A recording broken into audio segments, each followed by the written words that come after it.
Before we get into this video, I just want to let you know about my merch giveaway at the end of every month. That's right, one lucky random subscriber will be selected at the end of every month, and if you want to know how to win, just stick around to the end of the video. Harry Potter was 11 years old when he learnt that he was a wizard, and during that time he also learnt that he was rich. But I started to question, where did all that money come from? In 1997, when J.K. Rowling's first novel introduced the wizarding world, readers, much like Harry Potter, was completely captivated by the magic and possibilities that had been kept secret from muggles. From terrifying mythical creatures to potions proving to be real to schools teaching young wizards and witches how to harness their magic, it felt like a dream come true to many. 4 years later, Rowling would get an even larger fan base as the movie adaptation of her first novel, Harry Potter and the Philosopher's Stone, would hit theatres, and children and adults alike would dive headfirst into this mystical world.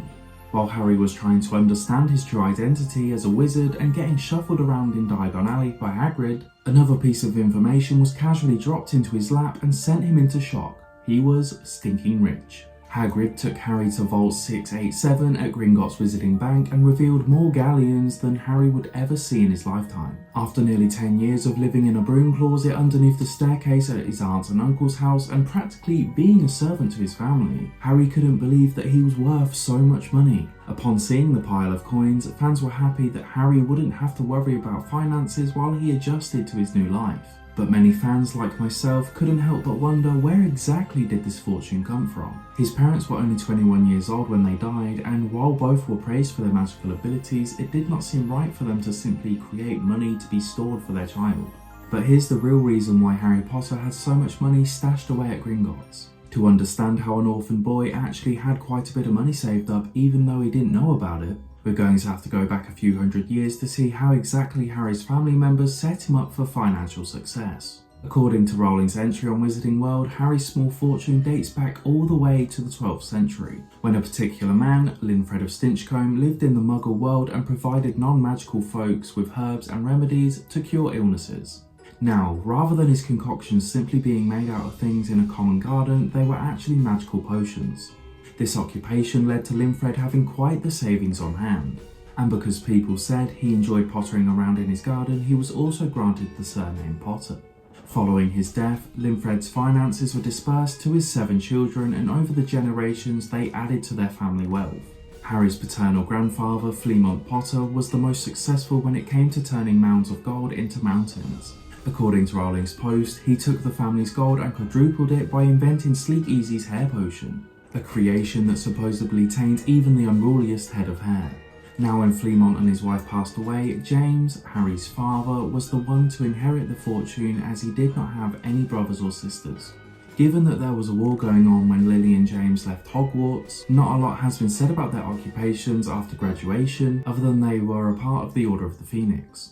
They could have lived off James's inheritance even with a baby in the mix for quite some time, but unfortunately they never got the chance. After Harry's parents were murdered on that horrible night by Lord Voldemort, he inherited everything. However, since he was only a year old at the time and being sent to live in the Muggle world, he didn't have much need for gold coins. After 10 rough years of living with his cruel family and little whinging, Harry found himself standing in the doorway of his vault with Hagrid and a goblin staring at hundreds of gold coins. Rather than going crazy at the realization that he could buy anything he wanted, Harry maturely stuck to his list of school supplies as he and Hagrid made their way through Diagon Alley.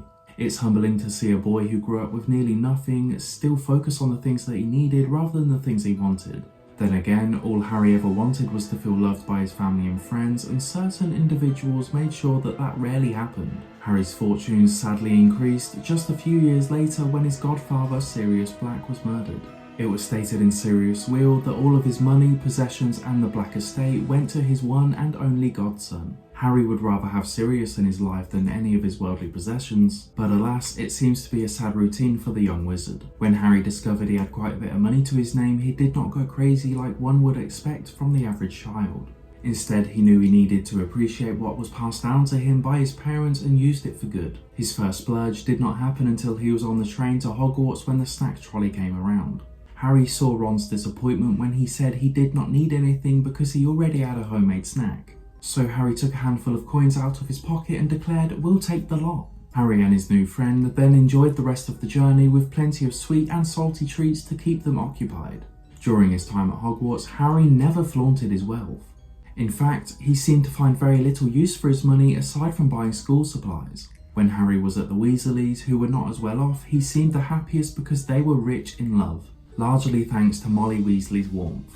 At the end of Harry Potter and the Deathly Hallows Part 2, which is set 19 years after the final battle with Lord Voldemort, it's revealed that Harry and Ginny have 3 children. Fans can imagine that Harry, who became an Auror, and Ginny, who spent several years as a professional Quidditch player, have enough saved to ensure their children will be well off in the future if they need the help.